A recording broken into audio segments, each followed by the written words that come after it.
Hello everyone, welcome to the illusion. देखो, हाल ही में नेटो का शिखर सम्मेलन हुआ है 2021 का। जानेंगे नेटो क्या है, इस शिखर सम्मेलन में क्या नया चीज रहा है और वो सारी बातें जो भारत पर इम्पैक्ट डालती हो, उन सभी बातों को इस वीडियो में हम लोग समझेंगे, जानेंगे। तो इस बार का जो नेटो शिखर सम्मेलन हुआ है, ये हुआ है बेल्जियम की राजधानी ब्रसल्स में। ये तो आपको याद होना ही चाहिए, एटलीस्ट इतना तो आप जाने हैं, क्योंकि ये वन लाइनर के रूप में आपसे कहीं भी पूछा जा सकता है। बात करें नेटो की, तो इसका फुल फॉर्म होता है नॉर्थ अटलांटिक ट्रीटी ऑर्गेनाइजेशन, जिसको शॉर्ट में हम लोग कहते हैं नेटो। हिंदी में उत्तरी अटलांटिक संधि संगठन कहते हैं। इसका मुख्यालय आपको मिलेगा बेल्जियम की राजधानी ब्रसल्स में। यहीं पर इसका मुख्यालय स्थित है और यहीं पर इसके 30 सदस्य देश के लीडर आमने सामने आकर इस बार इस शिखर सम्मेलन में भाग लिए। और ये जो शिखर सम्मेलन रहा है, ये शिखर सम्मेलन 31वां औपचारिक बैठक के रूप में देखा जा रहा है। बात करें शिखर सम्मेलन की, तो इसमें क्या नया रहा। देखो, सबसे बड़ा चीज यही रहा कि जो बाइडन यहाँ पर आके उपस्थित हुए। जो बाइडन को इतना तवज्जो क्यों दिया जा रहा है? देखो, एक तो जो बाइडन आके यहाँ पर इस शिखर सम्मेलन में भाग लिए, क्योंकि अमेरिका के राष्ट्रपति के पद को ग्रहण करने के बाद ये उनकी पहली विदेश यात्रा थी और पहली विदेश यात्रा में नेटो को जाकर इसने सबमिट किया। ये यहाँ पर उपस्थित हुए, तो इसलिए इस रूप में भी इसको देखा जा रहा है। और दूसरे तरह से इसको इस तरह से देखा जा रहा है कि इनके पहले जो राष्ट्रपति थे डोनाल्ड ट्रंप, इनका नेटो के प्रति बहुत अच्छा भावना नहीं रहा। आपको याद होगा कि डोनाल्ड ट्रंप यहाँ तक कह दिए थे कि ये नेटो से पुल आउट कर देंगे, लेकिन वो तो कर नहीं सके। यहाँ तक इनके द्वारा कहा गया था कि हम लोग नेटो को क्यों फंडिंग कर रहे हैं, क्योंकि नेटो का जो फंडिंग होता है उसमें सबसे बड़ा भाग अमेरिका का रहता है। तो डोनाल्ड ट्रंप का यहाँ सीधा कहना था कि हम लोग अब नेटो को इतना पैसा नहीं देंगे, क्योंकि अब इसकी ज़रूरत नहीं है। पहले थी, अब नहीं है। लेकिन जैसे ही जो बाइडन आए और डोनाल्ड ट्रंप गए घर, जो बाइडन इस कुर्सी पर आके बैठे, तो इनका अप्रोच जो है ये बिल्कुल अलग है। ये नेटो को समझते हैं, नेटो क्यों इतना इम्पोर्टेंट है इस बात से भी ये बहुत वाकिफ़ है। इसलिए इनको इस रूप में देखा जा रहा है कि ये आकर इस बार नेटो के समिट में पधारे। और नेटो समिट के बाद ये 16 तारीख यानी कल के दिन ये गए स्विट्जरलैंड के जनेवा में, जहां पर ये मिले राष्ट्रपति पुतिन से, जो कि रशिया के प्रेसिडेंट हैं। तो इनसे भी बात हुई। अब इन पर क्या रिपोर्ट सामने आएगा नहीं आएगा, उसके लिए आपके लिए एक डेडिकेटेड वीडियो मैं बना दूंगा। लेकिन अभी ये जाने कि इसमें तो एक नया चीज़ रहा जो बाइडन, और दूसरा ये चीज़ रहा कि यहाँ पर जैसे बातें होती हैं कि हम लोग डिफेंस के लिए काम करते हैं, एक बड़ा संगठन है, किसी भी देश पर हमला हो तो सभी देश मिलकर उस देश पर हमला कर देंगे। इन सारी बातों को यहाँ पर किया गया। और सबसे अच्छा बात यहाँ ये किया गया आपके लिए जो इम्पोर्टेंट है, वो है नेटो 2030 एजेंडा। ये क्या है उसको हम लोग समझेंगे, लेकिन यहाँ पहले आप देख लें कि व्लादिमीर पुतिन और अमेरिका के प्रेसिडेंट जो बाइडन आपस में मिलकर यहाँ पर बात कर रहे हैं। इनके बारे में जो भी सामने आएगा रिपोर्ट्स के लिए मैं आपको एक डेडिकेटेड वीडियो बनाकर अपलोड कर दूंगा। लेकिन यहाँ पर हम लोग समझते हैं एजेंडा 2030 ये क्या है। देखो, इसमें कहा गया कि राजनीतिक परामर्श दिया जाएगा उन सभी देशों को जो नेटो के मेंबर हैं, और समाज की तन्यता को भी मजबूत करेगा। रक्षा और प्रतिरोध जो सिक्योरिटी है और डिफेंस सिस्टम है, इसमें इसको भी स्ट्रॉन्ग किया जाएगा। तकनीकी बढ़त भी की जाएगी और साथ ही साथ सभी देश साइबर रक्षा नीति पर सहमत हुए। साइबर रक्षा नीति क्या है? देखो, मान लो कि S-400 कोई देश खरीदता है। मैं एक एग्जाम्पल के तौर पर इसको बता रहा हूँ कि मान लो S-400 कोई देश खरीदता है और ये अपने किसी एरिया में जाके डिप्लॉय करता है। अब इसके सामने कोई ऐसा एलाइज पावर आके खड़ा हो जाए जो कि बहुत ज़्यादा एग्रेसिव हो, अब वो टारगेट करे कि ये सिस्टम जो है इनका ये काम नहीं करे, तो ये कैसे संभव हो पाएगा? ये साइबर अटैक करेंगे इस डिफेंस सिस्टम पर, जो कि S-400 है, इस पर अटैक करेंगे और इसका जो सॉफ्टवेयर है जिससे ये चलता है उसको ये क्रैश करा सकते हैं, या फिर उसको ये बाधित कर सकते हैं। बस इसी चीज़ को अच्छा करने की यहाँ पर बात की जा रही है, ताकि एक नया अप्रोच के साथ हर एक चीज़ को रखा जाए। देखो, मैं यहाँ पर एक और बात ऐड कर देना चाहता हूँ। कुछ दिन पहले एक न्यूज़ सामने आ रही थी कि जो अमेरिका का जितना भी नेवल बेस है जहाँ पर वो परमाणु हथियार रखते हैं, क्योंकि नेटो का मेंबर सभी हैं, तो जो भी नेटो कंट्री हैं वहाँ पर अमेरिका का डिफेंस सिस्टम डिप्लॉय है। तो हाल ही में जहाँ भी नेटो का डिफेंस सिस्टम डिप्लॉय है, उनका सीक्रेट बाहर निकल गया और ये पूरी तरीके से रसिया चाइना के द्वारा ये देख लिया गया कि अब इनका कहाँ कहाँ क्या चीज़ रखा हुआ है, ये सब चीज़ ये आराम से देख चुके।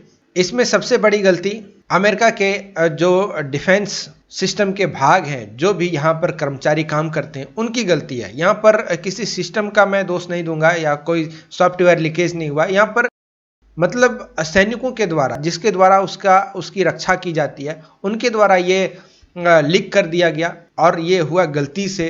तो ये तो खैर एक अलग मुद्दा है, लेकिन साइबर सिक्योरिटी एक बहुत ही बड़ा मुद्दा हो जाता है कि हम नहीं चाहते कि मेरा कोई भी डिफेंस सिस्टम के बारे में कोई देश जाने, लेकिन यहाँ पर जैसे ही साइबर अटैक होता है उसके बाद इस चीज़ के बारे में वो जान सकते हैं, इसको ये बाधित कर सकते हैं। और मान लो इधर से कोई मिसाइल छोड़े और यहाँ पर S-400 डिप्लॉय है, इसको जाकर इसको क्रैश करना था। अब क्या क्या मिसाइल छोड़ने से पहले ही ये 4-10 सेकंड के लिए इसको वो बंद कर दिया, फिर ये सिस्टम स्टार्ट होगा, फिर जब ये इसको डिटेक्ट करेगा तब तक क्या होगा कि इसका मिसाइल आकर इसको डिस्ट्रॉय कर चुका होगा। तो ये चीज़ ना हो जाए, इसलिए ये बहुत ज़्यादा मायने रखता है साइबर सिक्योरिटी। तो इस पर भी सभी देशों की सहमति बनी, ये सब चीज़ नया देखा गया। अब ये भारत के लिए इतना ज़्यादा इम्पोर्टेंट क्यों है? देखो, भारत के लिए इम्पोर्टेंट है, ये है सिर्फ और सिर्फ कारण है चाइना, क्योंकि चाइना के साथ अभी भी भारत का स्टैंड ऑफ चल ही रहा है लद्दाख में। तो इस चीज़ को देखा जा रहा है भारत के द्वारा। देखो, वैसे भारत नेटो का मेंबर है नहीं, लेकिन नेटो से उम्मीद बहुत सारा होता है भारत को भी। तो यहाँ पर ये उम्मीद है कि शायद नेटो के द्वारा अब चाइना को काउंटर करने की कोई नीति बनाई जाएगी, लेकिन हमेशा की तरह नेटो के द्वारा चाइना को काउंटर करने के बजाय ये रसिया को काउंटर करना प्राथमिकता देते हैं। देखिए, जो नेटो है ये बना ही था रसिया को काउंटर करने के लिए। ये मैं क्यों कह रहा हूँ? क्योंकि जब कोल्ड वॉर खत्म हुआ उस समय जरूरत पड़ा एक ऐसा संगठन का जो आपस में मिलकर काम करे। तो ये पहले नेटो था नहीं, इसको पहले कहते थे बेल्जियम की संधि, ब्रसल्स की संधि। इसमें कुल मिलाकर के 2 या 3 देश थे, बेल्जियम, लिथुआनिया, लतविया जैसे छोटे छोटे देश। लेकिन बाद में इसमें आकर के अमेरिका ज्वाइन हुआ, फिर बहुत सारे यूरोपियन यूनियन के देश इसको ज्वाइन कर लिए, तो इसका एक बड़ा रूप सामने आया और इसको कहा गया नेटो। नेटो चूंकि एक बहुत पावरफुल संगठन है, तो यहाँ पर यह बनाया गया सिर्फ और सिर्फ रसिया को काउंटर करने के लिए। मैं इसको समझाने के लिए थोड़ा पीछे जाता हूँ, सेकेंड वर्ल्ड वॉर के समय में। देखो, सेकेंड वर्ल्ड वॉर जब हो रहा था तो उस समय अमेरिका और सोवियत संघ, जो कि उस समय यूएसएसआर के नाम से जाना जाता था, ये दोनों आकर के इस युद्ध को खत्म कराए। क्यों? अब आपको मालूम है कि नहीं कि अमेरिका इस युद्ध में क्यों आ गया? यदि ये मालूम नहीं है आपको कि अमेरिका इस युद्ध में क्यों कूदा, इसकी एंट्री यहाँ पर कैसे हुई, तो आप हमारा जाके पिछला वीडियो देख सकते हैं, जिसमें बेलारूस के बारे में मैंने एक टॉपिक लिया था। वहाँ पर मैंने सारा चीज़ बताया खुलकर। यदि आप उस वीडियो को नहीं देखें तो जाकर उसमें देख लें, वो आपके लिए बहुत ज़्यादा इंपॉर्टेंट है। तो अमेरिका यहाँ पर आता है और साथ ही साथ यूएसएसआर भी आता है, और ये दोनों मिलकर जर्मनी से पूरा यूरोप को आज़ाद कराता है। जब पूरा यूरोप आज़ाद कराया जाता है 2 देशों के द्वारा, अमेरिका और सोवियत संघ के द्वारा, तो ये 2 भागों में विभाजित हो जाता है।